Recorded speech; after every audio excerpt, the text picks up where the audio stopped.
Assalamualaikum warahmatullahi wabarakatuh. Kembali lagi di channel Berita Mistis. Untuk kisah kali ini ada sebuah kisah yang diambil dari Facebook dari tulisannya akun yang bernama Red Huzet. Dan untuk kisah yang akan saya bawakan kali ini yaitu sebuah kisah yang berjudul Dendam Menuntut Balas Kematian. Sebelum kita masuk ke ceritanya, tekan dulu tombol like video ini dan jangan lupa tekan juga tombol subscribe channel ini. Dan nyalakan juga lonceng notifikasinya agar tidak ketinggalan cerita-cerita baru dari channel ini. Dan bagi teman-teman yang ingin membaca langsung ceritanya, nanti silakan saja kunjungi linknya yang nanti akan saya sertakan di kolom deskripsi. Dan seperti apa untuk kisah kali ini? Langsung saja kita simak berikut ini.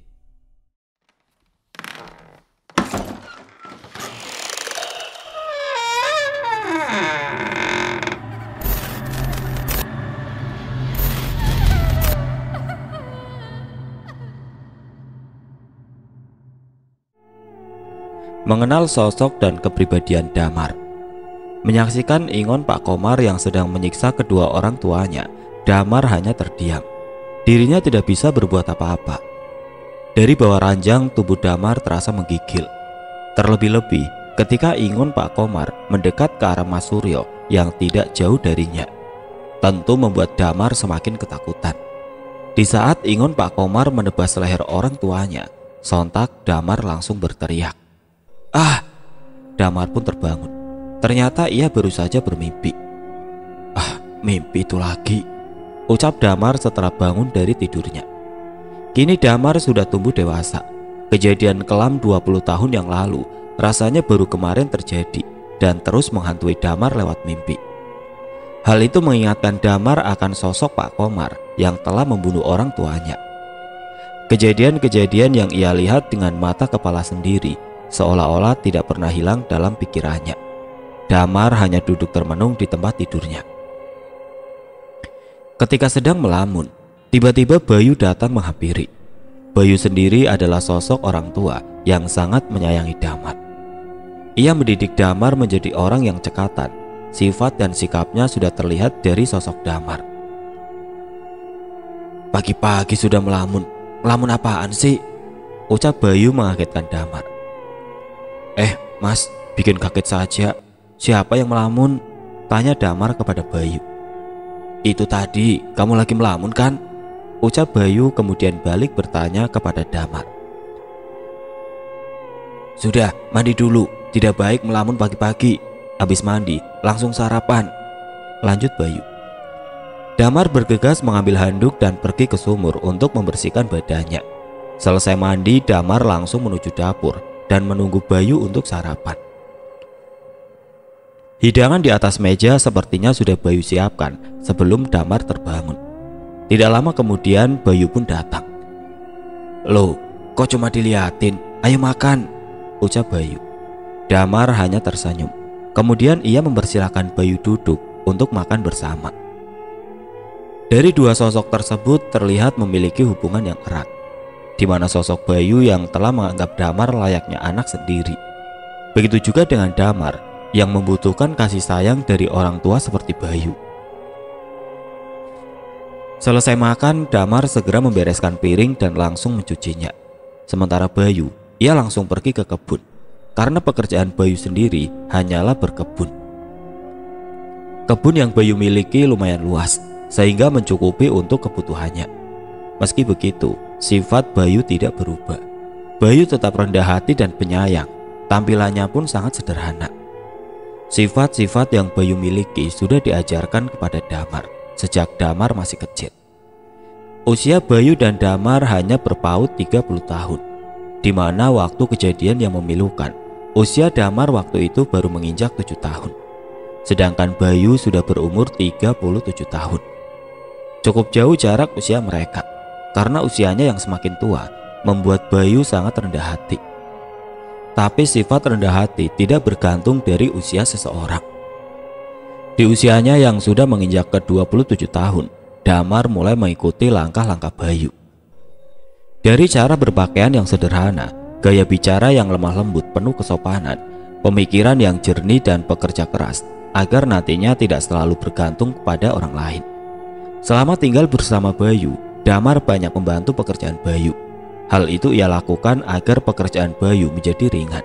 Meski Bayu menolak untuk dibantu, namun Damar tidak tega melihat Bayu bekerja sendirian. Setelah pekerjaan rumah selesai, Damar pun langsung bergegas menyusul Bayu pergi ke kebun. Sesampainya di kebun, Damar melihat Bayu sedang memanen cengkeh. Ia pun segera membantu pekerjaan Bayu. "Damar, bukannya kamu di rumah saja, ngapain ikut ke kebun?" ucap Bayu yang melihat keberadaan Damar. "Tidak apa mas, tidak tiap hari juga kok, lagian di rumah juga suntuk sendirian," ucap Damar. "Ya udah, kalau itu keinginan kamu.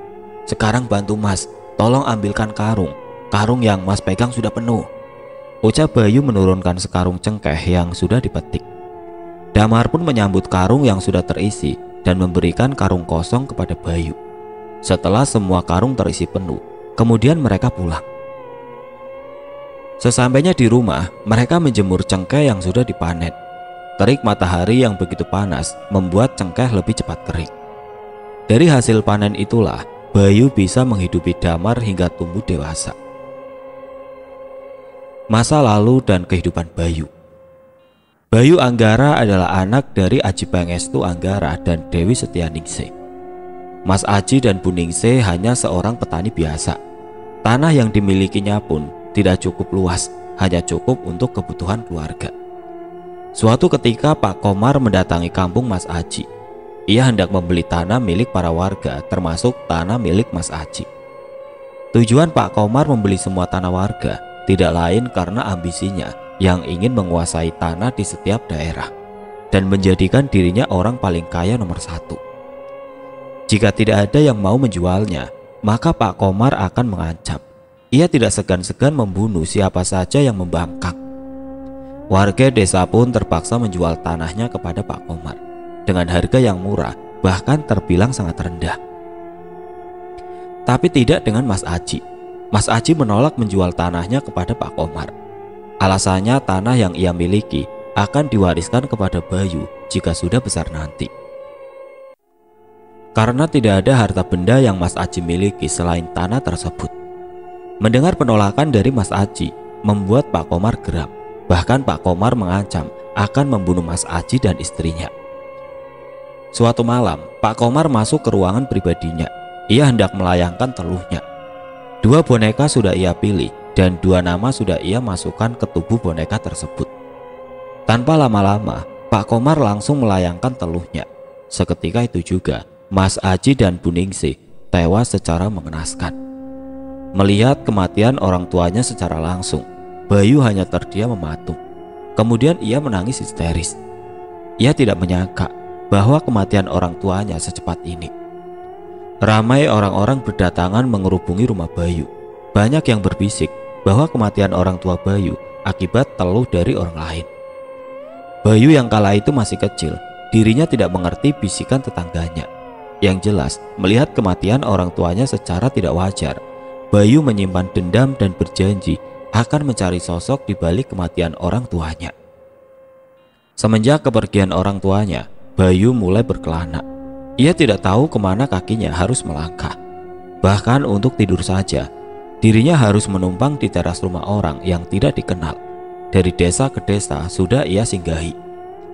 Dengan perut yang begitu lapar, ia hanya memakan makanan sisa dari orang lain. Terkadang ada juga orang yang kasihan melihat Bayu, lalu memberinya makan sampai Bayu kenyang. Walau usia Bayu masih terbilang kanak-kanak, namun tekadnya tidak berubah. Ia akan mencari sosok yang telah merenggut nyawa orang tuanya. Suatu ketika di saat Bayu sedang tertidur di salah satu teras rumah, ia dikagetkan oleh seseorang yang membangunkannya. "Nak, ngapain tidur di sini? Di mana rumahmu?" ucap seseorang yang membangunkan Bayu. Seketika Bayu pun langsung terbangun. Ternyata orang yang membangunkan Bayu adalah pemilik rumah tersebut. "Saya numpang tidur di sini boleh ya mas?" ucap Bayu mengibah. Badan Bayu terasa menggigil karena dinginnya malam. Melihat Bayu yang tidur tanpa alas, pemilik rumah tersebut merasa kasihan. "Jangan tidur di sini, ayo masuk ke dalam. Di luar dingin nak, nanti kamu sakit," ucap pemilik rumah yang kemudian membawa Bayu masuk. Setelah masuk ke dalam rumah, ia menanyakan tentang Bayu, dari mana, tempat tinggal serta orang tuanya. Bayu pun menjelaskan bahwa dirinya hidup seorang diri, ia tidak mempunyai tempat tinggal. Meski Bayu memiliki rumah peninggalan orang tuanya, tapi dirinya tidak mau menempati. Mendengar penuturan dari Bayu, pemilik rumah tersebut menjadi iba. Kemudian ia mengenalkan dirinya kepada Bayu. "Perkenalkan, nama saya Suryo. Panggil saja Mas Suryo. Kamu boleh tinggal di sini bersama saya. Kebetulan saya hanya tinggal sendiri." Ucap Mas Surya memperkenalkan dirinya kepada Bayu, sekaligus mengajak Bayu untuk tinggal di rumahnya. "Kamu sudah makan?" tanya Mas Suryo. Bayu hanya menggelengkan kepalanya. Rupanya sejak tadi pagi perut Bayu belum terisi apapun. Kemudian Mas Suryo menyiapkan makanan untuk Bayu. Bayu yang sedari tadi menahan lapar, ia pun makan dengan lahapnya. Melihat Bayu makan begitu lahap, membuat hati Mas Suryo terenyuh. Dirinya baru merasakan kebahagiaan yang sesungguhnya. Tidak terasa air mata Mas Suryo menetes. Di saat Mas Suryo sedang merenung, tiba-tiba ia dikagetkan oleh Bayu. "Mas, gak ikut makan?" tanya Bayu yang membuyarkan renungan Mas Suryo. Habiskan, Mas sudah makan tadi," ucap Mas Suryo memalingkan wajah sambil mengusap air matanya. Selesai makan, kemudian Mas Suryo menunjukkan kamar untuk Bayu tidur. "Ini kamarmu, tidur yang nyenyak ya, jangan tidur di luar lagi. Anggap saja ini rumahmu," ucap Mas Suryo menunjuk salah satu kamar. Kemudian Bayu masuk ke dalam kamar untuk beristirahat. Tidak lama kemudian Bayu pun terlelap tidur.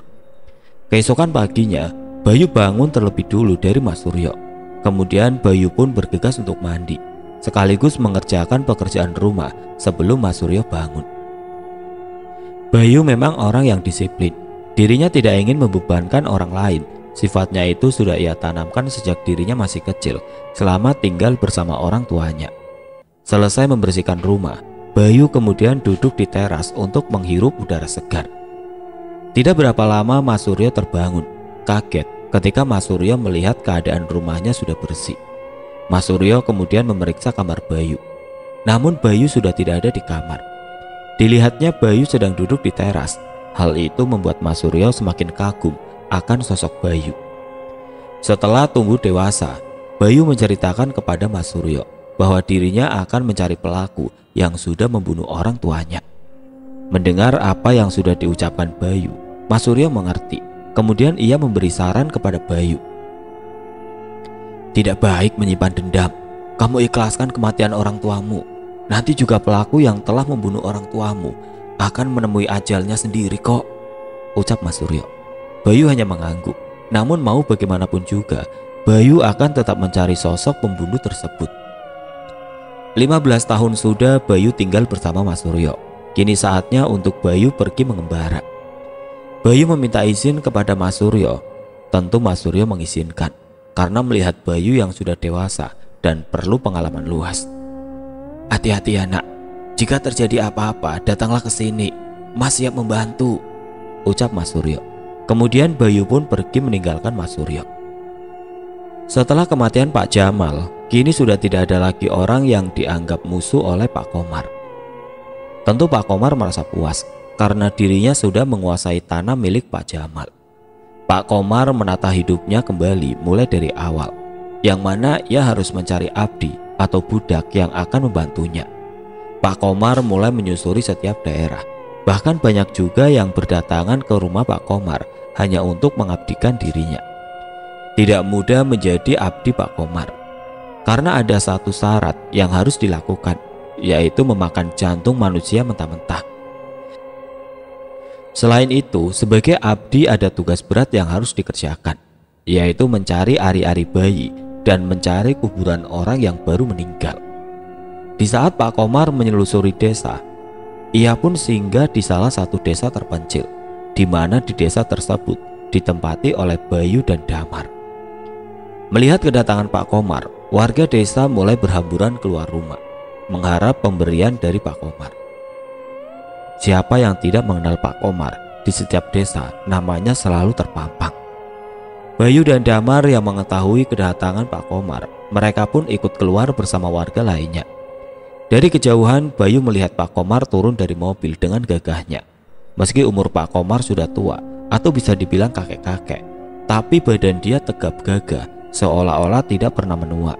Hal itu tentu karena ingon yang ia miliki. Bayu melihat Pak Komar sedang mendekat ke arah dirinya.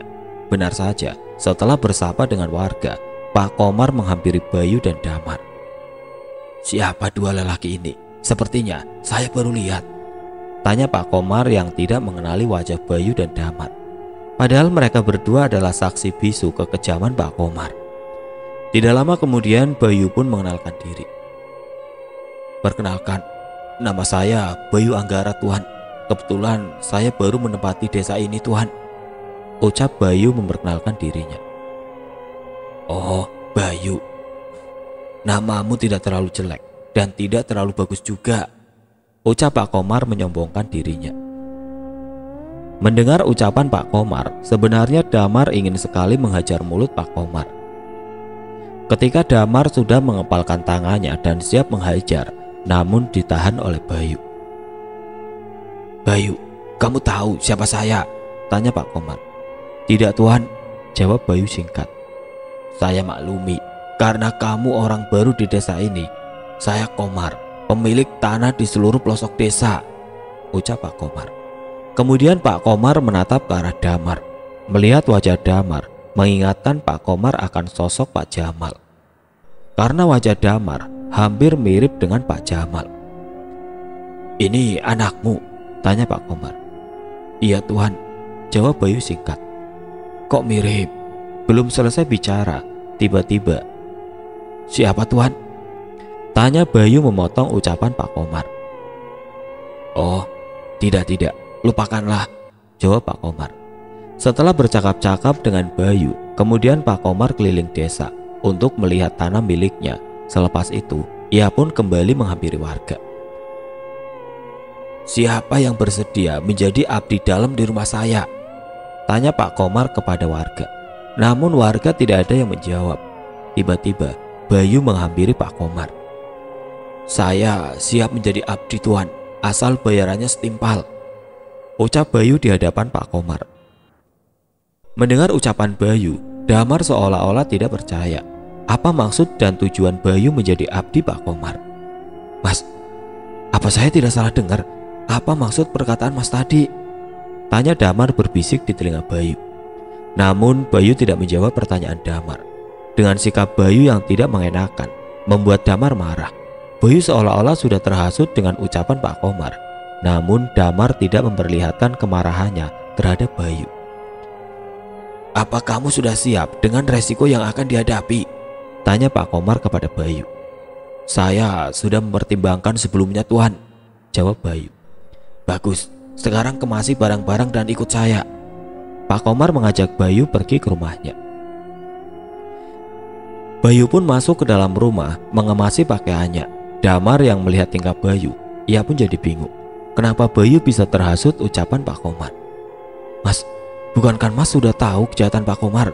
Kenapa Mas malah bersekutu dengan dia?" tanya Bayu. Bayu hanya menatap Damar. Ia tidak memberi jawaban. Kemudian Bayu keluar menghampiri Pak Komar.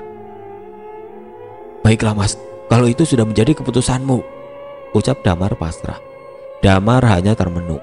Ia tidak menyangka sosok Bayu yang telah dianggap sebagai orang tuanya kini malah menjadi musuh. "Sudah siap, Tuhan, ayo berangkat," ucap Bayu kepada Pak Komar.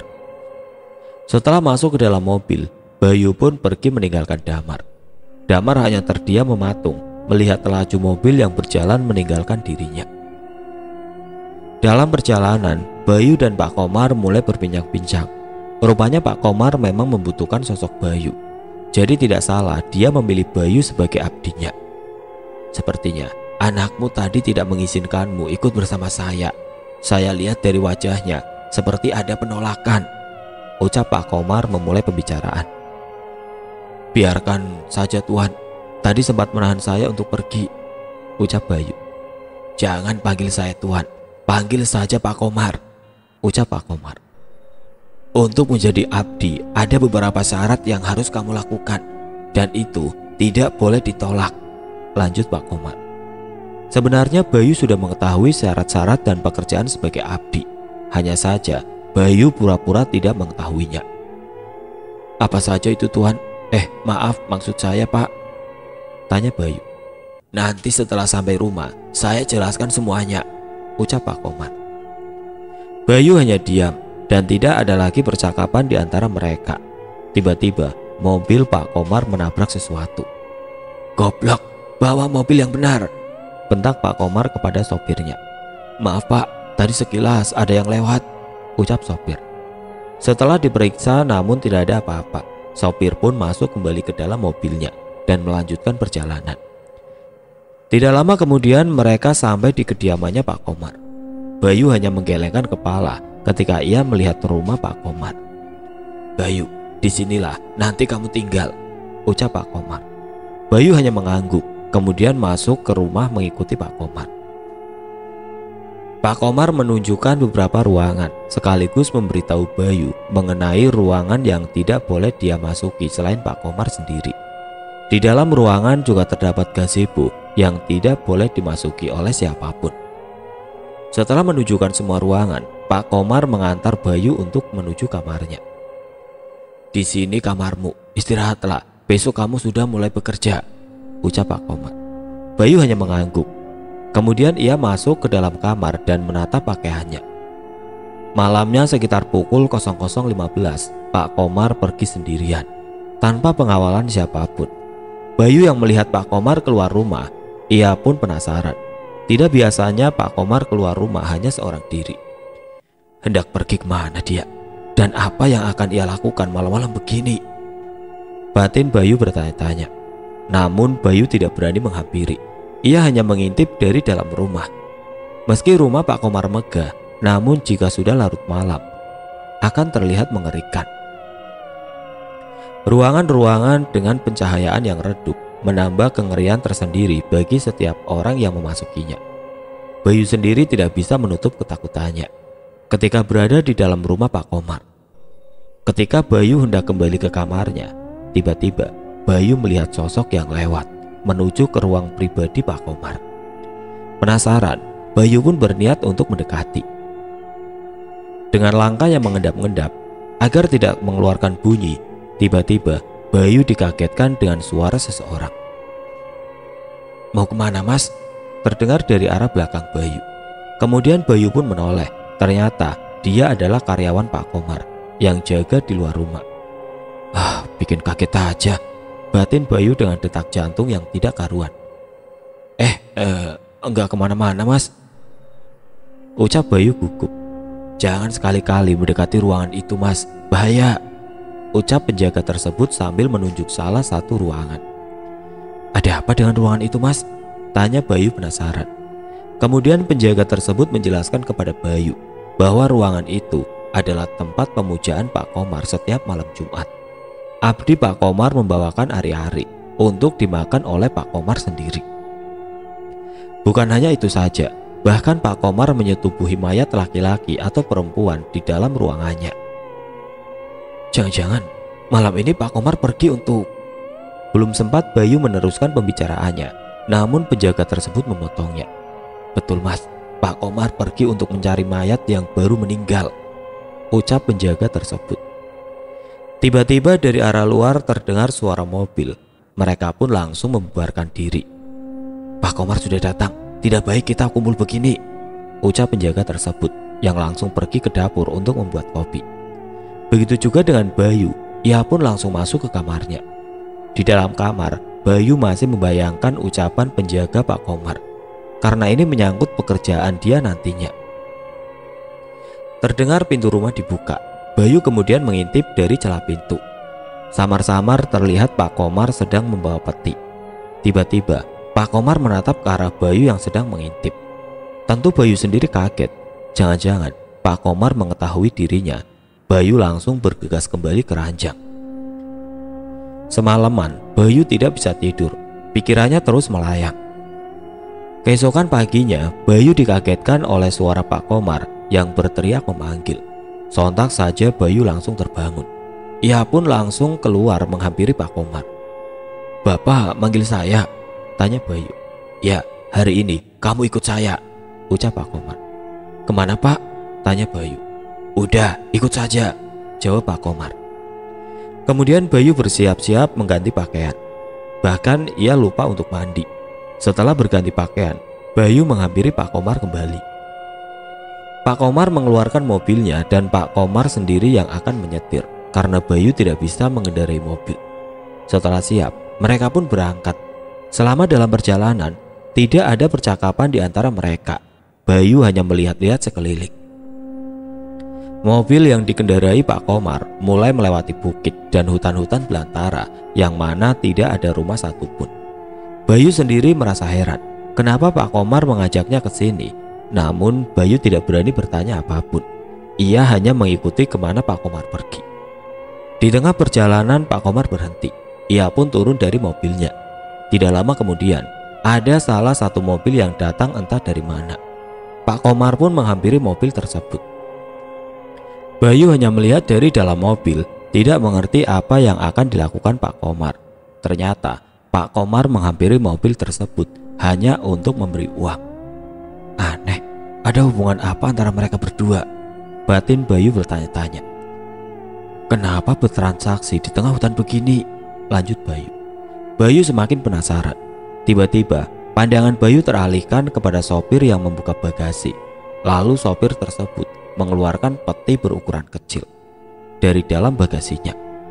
"Bayu, angkat peti ini dan bawa masuk ke dalam bagasi," teriak Pak Komar memanggil Bayu. Dengan segera Bayu langsung keluar dan membawa peti tersebut. Setelah selesai, mereka berdua melanjutkan perjalanan.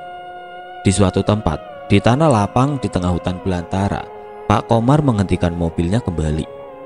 "Kita sudah sampai, ayo turun," ucap Pak Komar yang kemudian turun dari mobilnya. Ternyata di tempat ini adalah tempat di mana Arman mengucapkan janji atau sumpah di hadapan Pak Komar.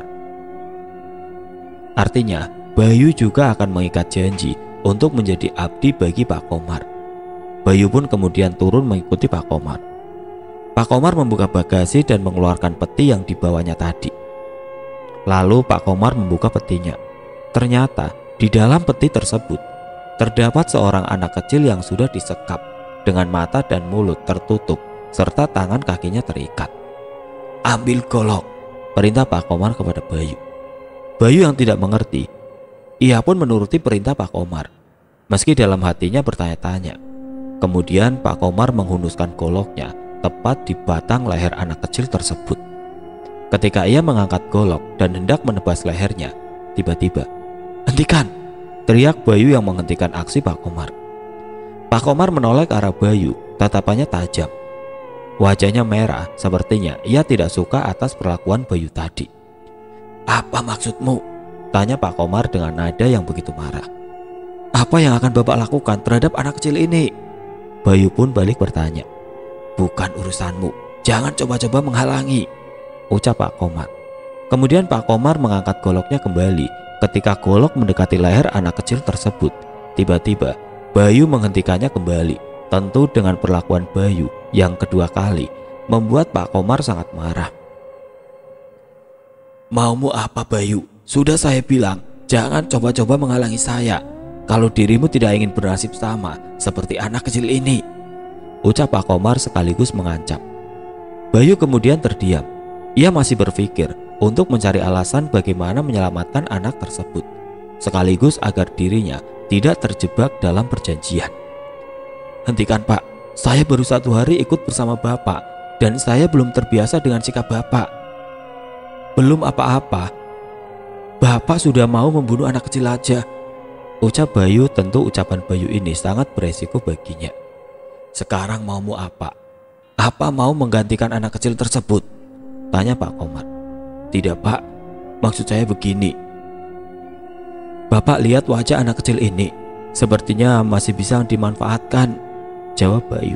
Meski Bayu tahu siapa di hadapannya, namun Bayu tidak pernah gugup.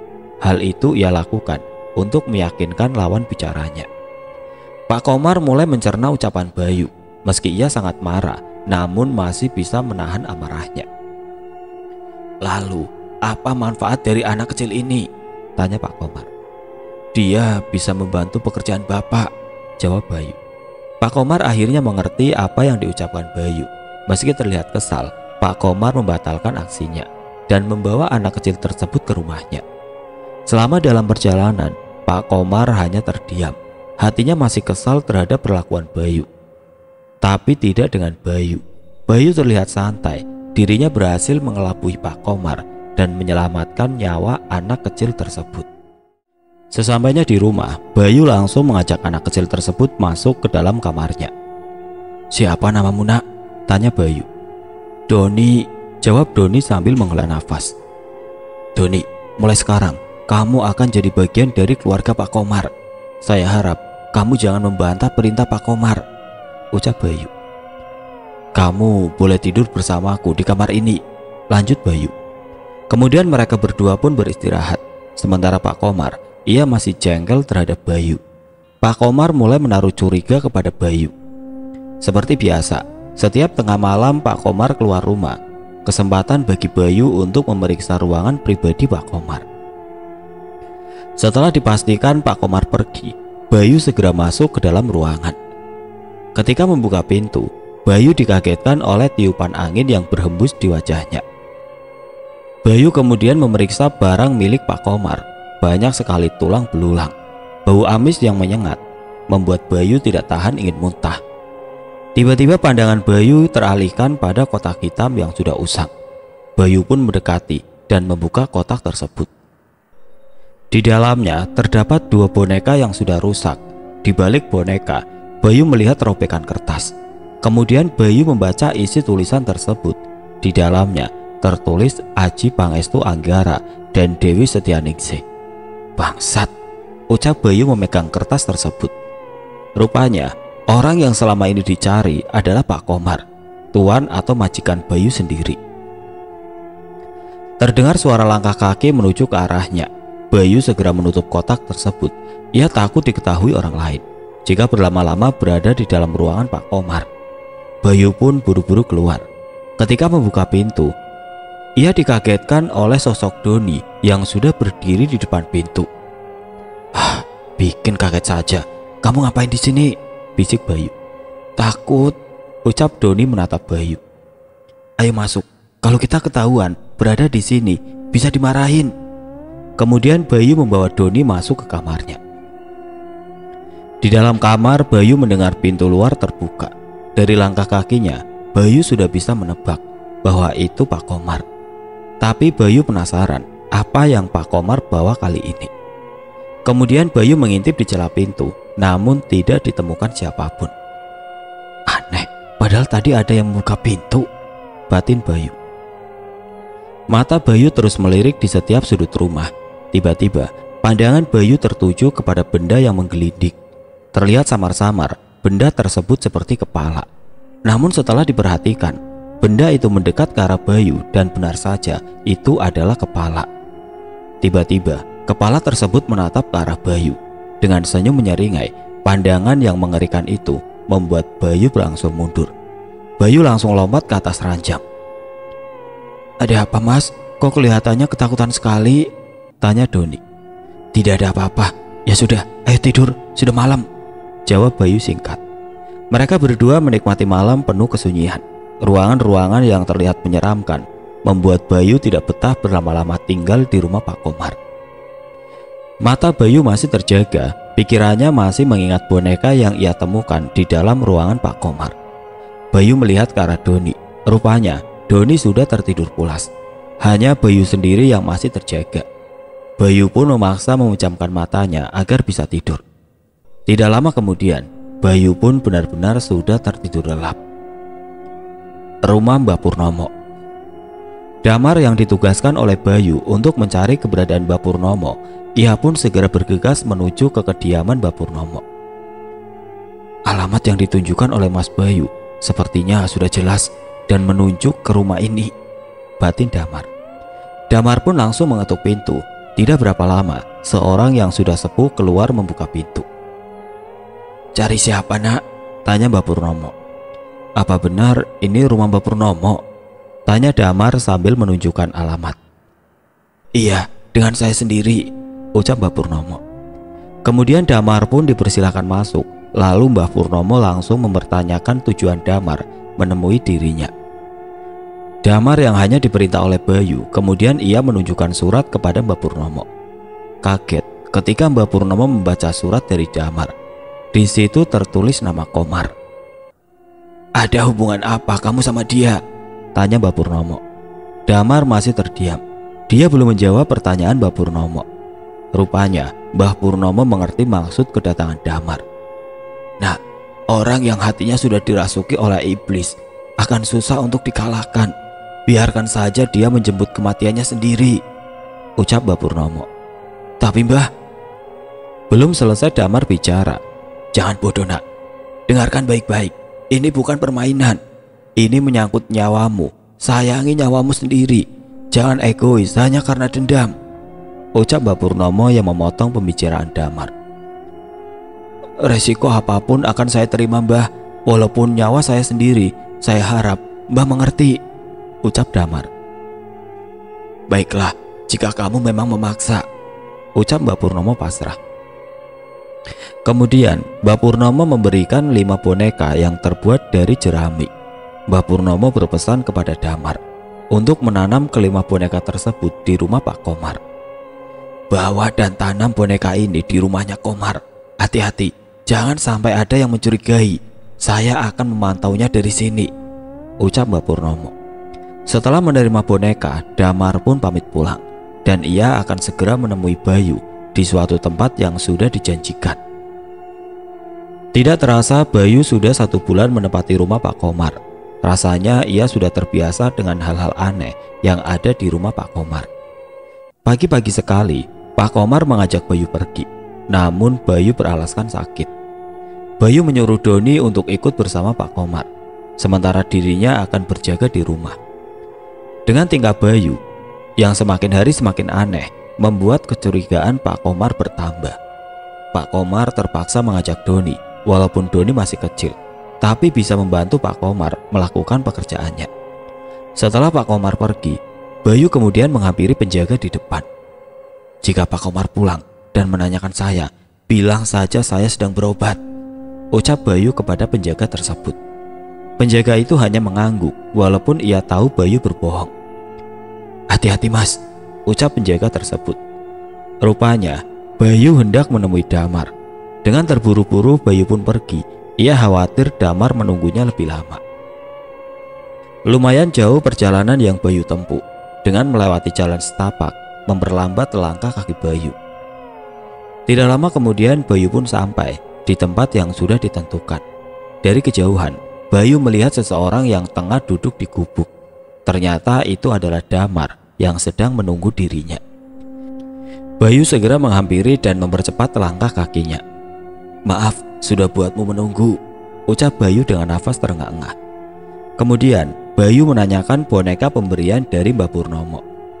Setelah Damar memberikan boneka tersebut kepada Bayu, Bayu pun langsung bergegas kembali ke rumah Pak Komar.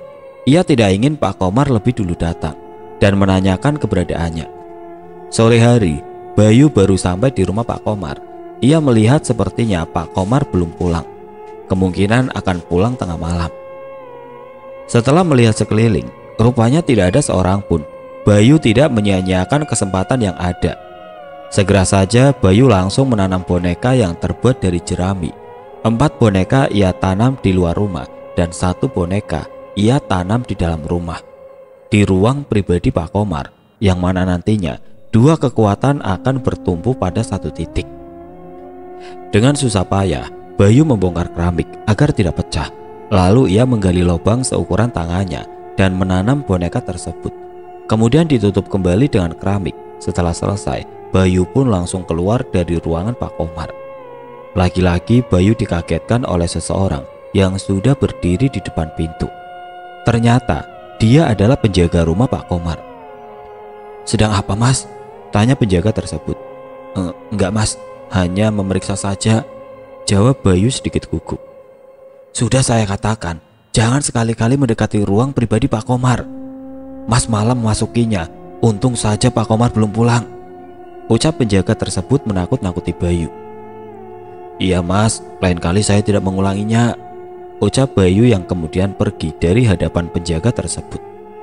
Nampaknya dia juga menaruh curiga kepada Bayu, lebih tepatnya khawatir. Ah, sudahlah, yang penting saya sudah peringatkan, batin penjaga rumah. Kemudian ia pun pergi berjaga di depan. Malamnya Pak Komar datang. Awalnya Pak Komar tidak merasakan sesuatu, tapi semakin ia memasuki ke dalam rumah, hawa panas mulai terasa. Terlebih-lebih ketika ia membuka ruangannya, Pak Komar langsung merasakan penolakan. Bangsat, siapa yang sudah menanam teluh di rumah saya? Batin Pak Komar bertanya-tanya. Kemudian Pak Komar menanyakan kepada penjaganya. Apakah kamu melihat orang yang mengubur sesuatu di rumah ini? Tanya Pak Komar. Namun penjaga tersebut hanya menggelengkan kepala. Ia tidak mengerti apa maksud pertanyaan Pak Komar. Apa ada orang yang memasuki ruang pribadi saya? Tanya Pak Komar sekali lagi. Awalnya penjaga tersebut tidak ingin memberitahu, tapi desakan Pak Komar yang memaksanya membuka mulut. Bayu tadi sore masuk ke ruang pribadi Bapak, jawab penjaga tersebut. Rupanya kecurigaan saya benar. Bayu, kamu telah menodai rumah saya, batin Pak Komar. Setelah itu Pak Komar langsung menemui Bayu di dalam kamarnya. Bayu, teriak Pak Komar. Bayu yang mendengar teriakan Pak Komar, ia langsung berbaring pura-pura sakit. Brak! Pak Komar langsung mendobrak pintu kamar Bayu. Kamu sudah sembuh Bayu? Tanya Pak Komar menahan kemarahannya. Sudah agak mendingan Pak, jawab Bayu. Sekarang ikut saya ke belakang, ucap Pak Komar. Tidak ada pilihan lain, Bayu pun mengikuti langkah Pak Komar ke arah belakang, di mana tidak ada orang pun yang berani melewatinya, apalagi untuk memasuki ruang belakang. Ruang belakang ini adalah tempat penyiksaan bagi siapa saja yang melanggar atau membantah perintah Pak Komar. Orang yang melanggar akan dihukum oleh Pak Komar sendiri. Hukuman yang paling ringan dipotong tangannya, sedangkan hukuman paling berat yaitu mati. Semakin masuk ke belakang, Bayu semakin merasakan kengerian. Walaupun ia berjalan bersama Pak Komar, namun tetap saja ketakutan yang Bayu rasakan tidak hilang. Tiba-tiba langkah kaki Pak Komar berhenti. Lalu Pak Komar berbalik menghadap Bayu. Melihat sorot mata yang tajam, Bayu hanya bisa menundukkan kepalanya. Bayu, kamu tahu maksud saya mengajakmu ke sini? Tanya Pak Komar. Bayu hanya menggelengkan kepala. Kamu bisu Bayu? Jawab, bentak Pak Komar. Tidak Pak, jawab Bayu yang masih menundukkan kepalanya. Angkat wajahmu, tatap saya. Sepertinya kemarahan Pak Komar sudah mulai memuncak. Bayu kemudian mengangkat wajahnya, badannya gemetar. Wajah Bayu terlihat pucat. Apa yang kamu tanam di rumah saya? Tanya Pak Komar yang mendekatkan wajahnya. Tanam apa Pak? Tanya Bayu. Bayu, kamu pikir saya tidak tahu apa yang sudah kamu lakukan di rumah saya? Ucap Pak Komar. Sekarang tunjukkan di mana kamu menanam boneka itu? Tanya Pak Komar. Namun Bayu hanya terdiam. Ia tidak memberitahu kepada Pak Komar. Lalu Pak Komar mengambil sebatang kayu dan memukulkannya di wajah Bayu, sehingga menyebabkan hidung Bayu mengeluarkan darah. Akibat pukulan yang keras membuat pandangan Bayu jadi gelap. Kepalanya terasa pusing. Kemudian Bayu jatuh tersungkur. Lalu Pak Komar menyeret Bayu ke sudut tembok. Ia masih mendesak Bayu untuk menunjukkan tempat boneka tersebut ditanam. Bayu, tunjukkan di mana boneka yang kamu tanam. Dengan begitu, saya tidak akan menghukummu, ucap Pak Komar yang terus mendesak Bayu. Tapi Bayu malah tertawa, seperti mengejek Pak Komar. Kamu merasa takut Kak Komar? Mau sampai kapanpun, saya tidak akan menunjukkannya. Tunggu saja kematianmu.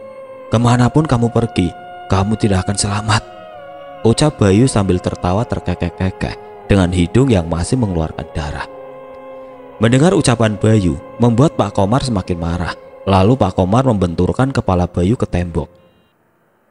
Darah pun langsung berceceran di sekitar tembok. Baik, kalau memang begitu keputusanmu, ucap Pak Komar. Kemudian mengikat tangan dan kaki Bayu, lalu pergi meninggalkan Bayu sendirian. Rupanya Pak Komar tidak langsung membunuh Bayu. Hal itu karena ia takut akan teluh yang sudah ditanam di sekitar rumahnya. Kepala Bayu rasanya sakit akibat benturan. Darah yang keluar dari kepalanya membuat Bayu tidak kuat untuk bertahan. Di dalam ruangan yang gelap, tanpa pencahayaan sedikit pun, terdengar suara langkah kaki menghampiri Bayu. Terlihat samar-samar sesosok anak kecil dari kejauhan, membuat Bayu semakin ketakutan. Rupanya itu adalah Doni. "Doni, ngapain kamu kesini?" tanya Bayu dengan suara yang serak. "Saya melihat Pak Komar masuk ke ruangannya. Sepertinya akan berbuat sesuatu. Saya khawatir akan keadaan Mas Bayu," jawab Doni. Kemudian merobek baju Bayu dan menutup luka di kepala Bayu. Setelah itu Doni pun langsung buru-buru pergi meninggalkan Bayu. Tepat di bulan purnama nanti, Mbah Purnomo akan melayangkan teluhnya. Saat ini Pak Komar tidak bisa berbuat apa-apa sebelum ia menemukan buhul yang ditanam oleh Bayu. Hanya tinggal 7 hari menunggu bulan purnama. 7 hari itu terasa cepat bagi Pak Komar, namun terasa lambat bagi Bayu. Setiap malam Bayu selalu ditampakkan oleh sosok yang menyeramkan. Penampakan-penampakan yang meneror Bayu membuat Bayu semakin depresi, bahkan hampir membuatnya gila. 5 hari sudah dilewati, namun Pak Komar masih belum menemukan buhul yang sudah ditanam oleh Bayu. Malamnya, Pak Komar menghampiri Bayu. Melihat kedatangan Pak Komar membuat Bayu semakin ketakutan. "Masih hidup rupanya dirimu. Berhari-hari tidak makan, tidak minum. Apa yang membuat dirimu kuat?" ucap Pak Komar yang mengangkat wajah Bayu. Darah di hidung Bayu yang berlumuran sudah mengering. Lagi-lagi Pak Komar menanyakan tentang buhul yang ditanam oleh Bayu. "Saya sebenarnya kasihan melihat dirimu. Hanya saja perlakuanmu yang membuat saya kasar," ucap Pak Komar. "Sekarang tunjukkan di mana buhulnya," tanya Pak Komar. Namun Bayu hanya menggelengkan kepala sambil tersenyum menyeringai di hadapan Pak Komar. "Bangsat, rupanya kamu sudah bosan hidup," bentak Pak Komar. Lalu Pak Komar memukul kedua kaki Bayu dengan besi. Pukulan keras yang mengenai tulang kering membuat Bayu mengerang kesakitan. Doni yang mendengar teriakan dari arah belakang, ia pun keluar dari dalam kamarnya. Dengan langkah yang mengendap-endap, ia pun berjalan menuju ruang belakang. Dari jauh, Doni melihat Pak Komar sedang menyiksa Bayu. Sebenarnya Doni ingin menolong, namun keadaan tidak memungkinkan. Akhirnya ia pun kembali ke dalam kamarnya. Keesokan paginya, setelah dipastikan Pak Komar pergi, Doni secara diam-diam menuju ruang belakang untuk mengantarkan makan kepada Bayu. Mas," panggil Doni dari balik tembok. Bayu hanya menoleh ke kanan dan ke kiri. Ia tidak melihat siapapun. Tidak lama kemudian Doni pun muncul. Tentu saja Bayu merasa khawatir. Bayu mengkhawatirkan Doni jika ketahuan oleh Pak Komar. Pasti Doni juga akan dihukum. "Ngapain lagi kamu kesini? Jangan sampai Pak Komar mengetahui keberadaanmu di sini," ucap Bayu penuh kekhawatiran. "Tenang Mas, Bapak pergi kok. Saya kesini membawa makan untuk Mas Bayu. Mas Bayu pasti lapar, dari kemarin belum makan," ucap Doni. Kemudian Doni pun memberikan makanan kepada Bayu dengan susah payah karena tangannya terikat. Bayu pun makan dengan lahapnya. Tiba-tiba terdengar suara klakson mobil. Rupanya Pak Komar sudah datang. "Cepat habiskan Mas," ucap Doni tergesa-gesa. Dengan terburu-buru Bayu menghabiskan makanannya sehingga ia tersedak. "Minum Don, minum," ucap Bayu.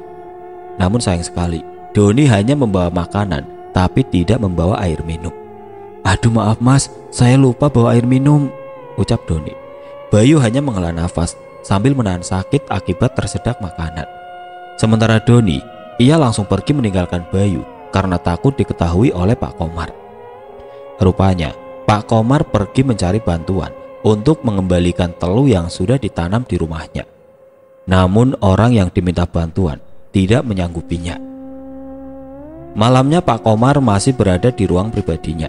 Ia sedang mencari cara untuk memusnahkan teluh tersebut. Doni yang sedari tadi di dalam kamar, ia pun keluar menemui Bayu. Melewati beberapa ruangan yang begitu gelap membuat Doni ketakutan. Tidak berapa lama Doni pun sampai di ruang belakang. Ia melihat Bayu sedang meringkuk. Sepertinya Bayu tertidur. "Mas, bangun Mas," ucap Doni menepuk pundaknya. Tentu saja sentuhan tangan Doni membuat Bayu kaget. "Aduh, kamu lagi. Mau ngapain kamu kesini?" tanya Bayu.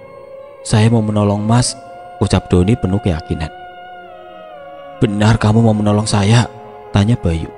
"Iya Mas," jawab Doni singkat. "Baiklah, kalau kamu mau menolong saya, cari kunci di ruangan Pak Komar. Jika kamu menemukannya, segera kembali ke sini dan buka rantai yang mengikat tangan dan kaki saya," ucap Bayu. Doni kemudian terdiam sejenak. Ia masih memikirkan bagaimana caranya masuk ke dalam ruangan Pak Komar, sementara Pak Komar sedang berada di dalam. "Bagaimana caranya, Mas?" "Kamu pikirkan, jangan tanya saya," ucap Bayu. Tanpa sepengetahuan Bayu, tiba-tiba tangan Doni memukul kaki Bayu tepat di bagian lukanya. Sontak Bayu pun langsung teriak kesakitan. "Maaf Mas, maaf, saya tidak tahu kalau kaki Mas luka," ucap Doni meringis meminta maaf. Pak Komar yang mendengar teriakan Bayu, ia pun keluar dari dalam ruangannya. Terdengar suara langkah kaki Pak Komar yang sudah mendekat. Tiba-tiba Doni menaruh kayu di kaki Bayu. Hal itu membuat Bayu meringis kesakitan. Doni pun langsung bersembunyi. Benar saja, tidak lama kemudian Pak Komar pun datang, membawa lampu sebagai penerangan. "Bayu, kamu telah mengganggu konsentrasi saya," ucap Pak Komar. "Oh, rupanya gara-gara kayu ini," lanjut Pak Komar, yang kemudian memukulkannya lagi ke kaki Bayu. Baru saja sakitnya mereda, kini Bayu harus merasakan sakit lagi. Bayu hanya bisa menahan. "Sakit?" tanya Pak Komar. Bayu hanya diam. Ia tidak menanggapi pertanyaan Pak Komar.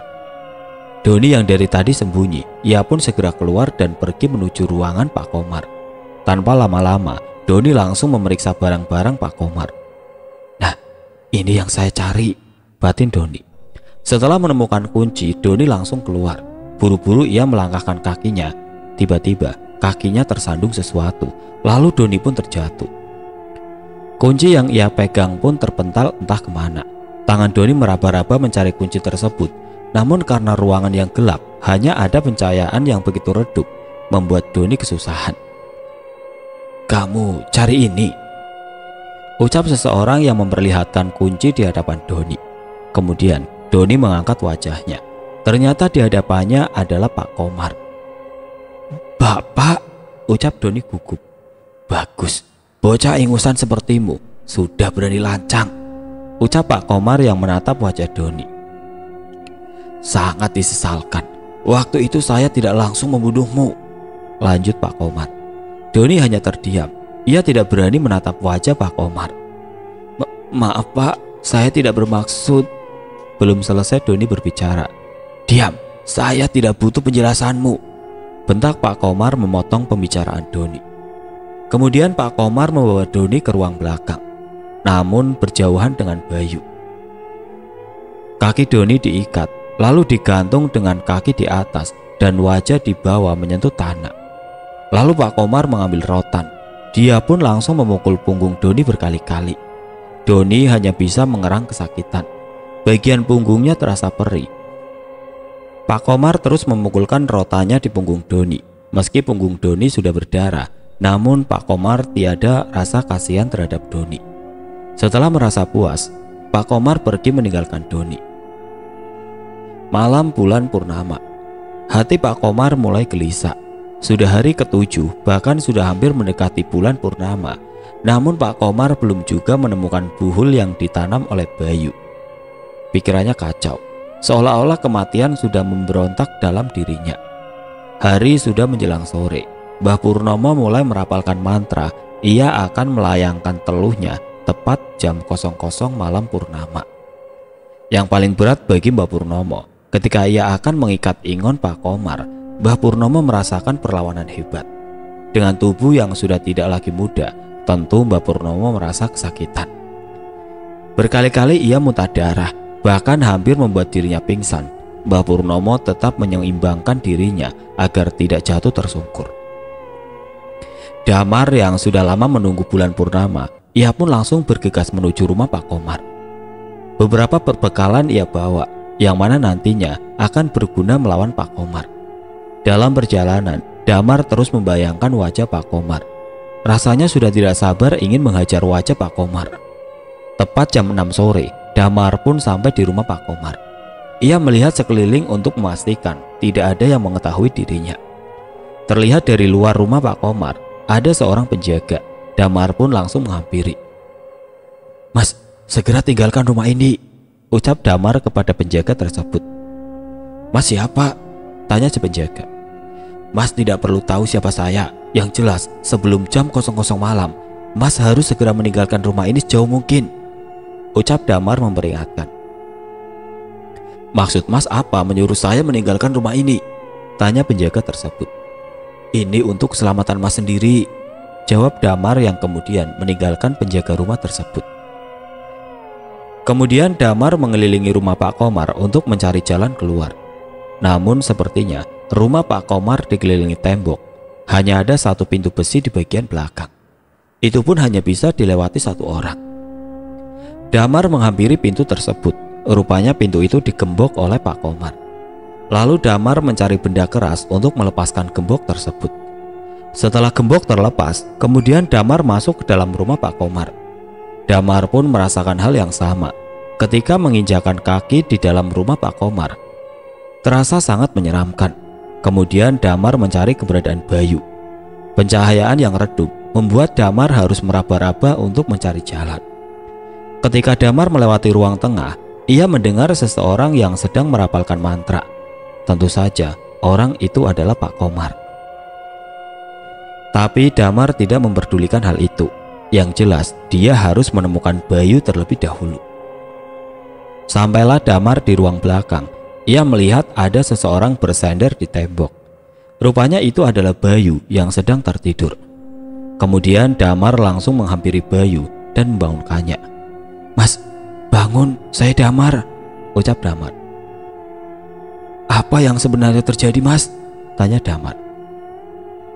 Bayu hanya diam, badannya sudah benar-benar terasa lemah. Kemudian ia pun ingat Doni. Bayu menyuruh Damar untuk segera melepaskan Doni. Belum sempat Damar beranjak, ia mendengar suara langkah kaki mendekat ke arahnya. "Langkah kaki siapa itu, Mas?" tanya Damar kepada Bayu. "Itu Pak Komar, cepat segera bersembunyi sebelum dia datang," ucap Bayu. Damar kemudian mencari tempat persembunyian. Benar saja, belum lama Damar bersembunyi, Pak Komar datang menghampiri Bayu. Tanpa sepengetahuan Pak Komar, dari arah belakang, Damar langsung memukul kepala Pak Komar. Seketika itu Pak Komar jatuh tersungkur. Sambil memegang kepala, ia melihat ke arah Damar. "Kamu, siapa kamu sebenarnya?" tanya Pak Komar. "Kamu tahu siapa saya?" Damar balik bertanya. "Masih ingatkah kejadian 20 tahun yang lalu, di mana keluarga Jamal dan Lasmi serta satu anaknya kamu bunuh dengan kejam? Begitu juga dengan keluarga Anggara. Saya Damar akan menuntut balas kekejamanmu selama ini," lanjut Damar. Sontak saja perkataan Damar membuat Pak Komar kaget. Pak Komar hanya terdiam. Kemudian ia bangkit. "Damar, putra dari Jamal dan Lasmi. Rupanya dirimu masih hidup. Sayang sekali, kenapa saya tidak membunuhmu juga waktu itu?" ucap Pak Komar. "Karena kamu bodoh, Komar. Akibat kebodohanmu, sampai sekarang saya masih hidup," ucap Damar. "Bangsat, sopan sedikit bicara sama orang tua," bentak Komar. "Sopan? Apa saya tidak salah dengar? Berbicara dengan orang tua sepertimu tidak perlu sopan santun," ucap Damar. Tiba-tiba Pak Komar langsung mencekik leher Damar. Meski Pak Komar sudah tua, namun tenaganya melebihi 10 orang dewasa. Hal itu membuat Damar tidak bisa bernafas. Tangan Damar meraba-raba ke arah pinggangnya, lalu ia mencabut sebilah pisau dan langsung menusukkannya ke tangan Pak Komar. Pisau yang menancap tembus tulang membuat Pak Komar mengerang kesakitan. Secara perlahan cengkramannya mulai melemah. Damar segera melepaskan tangan Pak Komar dari lehernya, lalu menghajar wajah Pak Komar tepat di mata kirinya. Akibat pukulan keras membuat kelopak mata Pak Komar pecah. Bukan hanya kelopak mata, melainkan bola matanya pun ikut pecah, terkena batu cincin yang Damar pakai. Pak Komar langsung mundur sambil memegangi matanya yang terus mengeluarkan darah. Tidak mau berlama-lama berurusan dengan Pak Komar, Damar kemudian pergi menuju tempat Doni. ia ingin segera melepaskan Doni. Belum sampai Damar berlari, tiba-tiba Pak Komar mencekiknya dari arah belakang. "Mau lari kemana, bangsat?" bisik Pak Komar di telinga Damar. Walau sudah terluka, namun tenaga Pak Komar masih kuat, membuat Damar semakin kesusahan untuk bergerak. Lalu Damar menggigit tangan Pak Komar sampai dagingnya robek. Wah, Damar membuang daging Pak Komar di dalam mulutnya. Nafas Damar terasa ngos-ngosan, seperti dikejar binatang buas. Kemudian ia langsung berlari ke tempat Doni. Di situ, ia melihat Doni sudah tidak berdaya.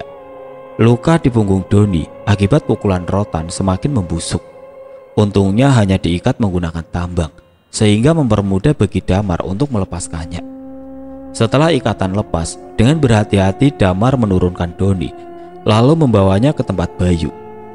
Pak Komar rupanya sudah berdiri menunggu kedatangan Damar tanpa sepengetahuan Damar. Pak Komar langsung memukul wajah Damar menggunakan kayu. Tubuh Damar jatuh tersungkur bersama Doni. Damar hanya bisa mengerang sambil memegangi wajahnya. Dirinya sudah tidak sanggup lagi untuk berdiri. Pasrah menunggu Pak Komar untuk membunuhnya. Ketika Pak Komar hendak mendekati Damar dan Doni, tiba-tiba ia berhenti. Pak Komar merasa ada yang bergerak dari dalam perutnya. Semakin lama ia rasakan, rasanya semakin sakit. Lalu Pak Komar memuntahkan isi dalam perutnya. Darah bercampur nanah yang keluar dari mulut Pak Komar terasa menjijikan bagi siapa saja yang melihatnya. Kemudian Pak Komar melihat jam di tangannya. Waktu menunjukkan pukul 23.59 malam. Bangsat! Oh. Pak Komar hanya bisa memaki. Rupanya Mbah Purnomo sudah melayangkan teluhnya ke tubuh Pak Komar. Mbah Purnomo yang berada di kediamannya, ia mulai tertawa cekikikan, lalu memukul dadanya berkali-kali, sama halnya dengan Pak Komar. Mbah Purnomo berkali-kali muntah darah. Bayu yang melihat Pak Komar, ia hanya bisa tertawa lirih. "Hitung mundur, akan dimulai," ucap Bayu yang masih bersender di tembok. Bayu sendiri merasa panik. Kalau dirinya tidak bisa pergi dari rumah Pak Komar, tentu Bayu juga akan mati. Bukan hanya Bayu, Damar dan Doni pun akan mati. Hal itu dikarenakan buhul yang ditanam di pekarangan rumah Pak Komar oleh Bayu. Mula-mula, mata, telinga dan hidung Pak Komar mengeluarkan darah, lalu perutnya membengkak, kulitnya mulai menghitam dan jatuh tersungkur. Damar segera bangkit. Ia menghampiri Bayu yang masih terikat. "Kuncinya di mana, Mas?" tanya Damar. "Di saku Pak Komar," jawab Bayu. Dengan segera Damar menghampiri Pak Komar. Ia langsung merogoh saku Pak Komar, namun ternyata kuncinya sudah tidak ada. Pak Komar yang melihat kepanikan di wajah Damar, ia pun tertawa. "Kamu cari apa, Nak?" "Cari kunci. Kunci sudah saya buang," ucap Pak Komar. Rupanya Pak Komar masih hidup. "Bangsat, sudah mau mati juga masih menyusahkan," ucap Damar yang memaki Pak Komar. Kemudian Damar berlari keluar. Rupanya tanaman-tanaman sudah mulai mengering. Tanah di sekitar halaman rumah mulai gersang. Damar segera kembali ke dalam. Tidak banyak waktu bagi Damar untuk membawa Bayu dan Doni. Untungnya Doni masih bisa berjalan walau tertatih-tatih. Doni segera menghampiri Bayu. Sambil melewati Pak Komar, sempat-sempatnya kaki Doni menendang kepala Pak Komar. Damar segera menggendong Bayu, sementara Doni, ia membawa peralatan Damar. Mereka pun pergi melewati Pak Komar yang sudah sekarat. Namun, tiba-tiba tangan Pak Komar mencengkram kedua kaki Damar, sehingga Damar pun jatuh tersungkur tertimpa badan Bayu. "Mau kemana? Kalian tidak akan bisa keluar dari sini," ucap Pak Komar yang masih mencengkram kedua kaki Damar. Doni yang melihat Damar kesusahan, ia pun segera mengambil tongkat besi lalu memukulkannya ke tangan Pak Komar. Sontak saja Pak Komar langsung mengerang. Ia pun melepaskan cengkramannya. Rupanya Doni belum merasa puas. Ia memukul punggung Pak Komar berkali-kali. "Don, sudah, waktu kita tidak banyak. Ayo cepat keluar," ucap Damar yang melihat Doni menumpaskan dendamnya. Doni pun segera mengakhiri dengan membanting besi tepat di kepala Pak Komar. Ia segera menghampiri Damar dan Bayu. Karena Damar sudah tidak kuat menggendong Bayu, dengan terpaksa Damar dan Doni menyeret Bayu keluar rumah. Mereka pun sudah melewati arah belakang yang tidak begitu jauh. Untungnya Damar sudah mendobrak pintu belakang terlebih dahulu sebelum ia masuk ke dalam rumah. Setelah mereka berada di luar rumah, Damar dan Doni masih terus menyeret Bayu untuk menjauhi rumah Pak Komar. Setelah dirasa cukup jauh, mereka pun berhenti untuk mengambil nafas. Tidak berapa lama kemudian, tepatnya jam 01.00 malam, terdengar suara teriakan Pak Komar. Sepertinya Pak Komar sudah menemui ajalnya. Mereka melihat daun-daun di sekitaran rumah Pak Komar sudah mengering semua. Artinya Mbah Purnomo sudah menuntaskan pekerjaannya. Bayu, Damar, dan Doni hanya bisa mengelus dada. Mereka bertiga masih bisa selamat, tapi naas bagi Mbah Purnomo. Mbah Purnomo tewas akibat kehabisan tenaga. Bukan hanya tenaga, nafasnya juga tersedak. Seperti yang sudah dikatakan oleh Arman, jika ingin membunuh Komar, maka harus memusnahkan ingonya terlebih dahulu, dan itu harus ada tumbal nyawa. Tentu Mbah Purnomo sudah mengetahui hal itu semua. Mbah Purnomo sendiri sudah berani ambil resiko yang sangat besar, yaitu nyawanya sendiri. Setelah tenaga Damar kembali pulih, kemudian ia melepaskan ikatan Bayu, lalu menuntun Bayu pergi meninggalkan rumah Pak Komar. Bayu, Damar, dan Doni bergegas menuju kediamannya Bayu. Dendam mereka pun telah terbalaskan. Itulah akhir kisah hidup Pak Komar. Kematian telah menjemputnya.